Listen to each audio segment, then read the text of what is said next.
Hi friends అందరికీ. మీరు చూస్తున్న ఈ ఫ్రాక్ అయితే ఒక జార్జెట్ శారీని యూజ్ చేసి కుట్టిన ఫ్రాక్ అండి. కొంగు ఒకటే తీసేసాను, శారీ మొత్తాన్ని యూజ్ చేశాను. బ్లౌజ్నైతే ఇలాగా ఫుల్ హ్యాండ్స్ అయితే స్టిచ్చింగ్ చేయమన్నారు, అందుకనే ప్లెయిన్ హ్యాండ్స్తో ఇలాగా ప్లెయిన్ అయితే పెట్టాను. బ్యాక్ ఫ్రంట్ రెండు కూడా బోట్ నెక్ పెట్టేసి బ్యాక్ అయితే చిన్నగా కీహోల్ లాగా ఇలాగిచ్చాను. ఫ్రిల్ మోడల్తోని కుట్టానండి. ఇది చూడండి, ఇలాగా లైనింగ్ అయితే దీనికి నేను crepe lining 2 metres crepe lining వేశాను. బాడీ పార్ట్కి అయితే కాటన్ లైనింగ్ వేశానండి. వేసేసి ఇలాగా ఫుల్ లెంత్ వచ్చేలాగా స్టిచ్చింగ్ చేశాను.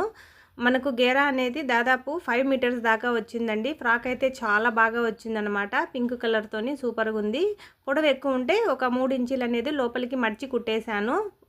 మందంగా ఉంటే డ్రెస్ బాగా లుక్ వస్తుందని చెప్పేసి చుట్టూ కూడా ఫ్రంట్ బ్యాక్ రెండు కూడా ఇలాగా ఫ్రిల్స్ ఇచ్చేసి ఇలాగా ఫ్రాక్ని అయితే స్టిచ్చింగ్ చేశానండి, సింపుల్గా ఫుల్ లెంత్తోని. ఇదండి, వీడియో నచ్చితే లైక్ చేయండి. మరిన్ని వీడియోస్ కోసం ఛానల్ని సబ్స్క్రైబ్ చేసుకోండి. Thank you for watching.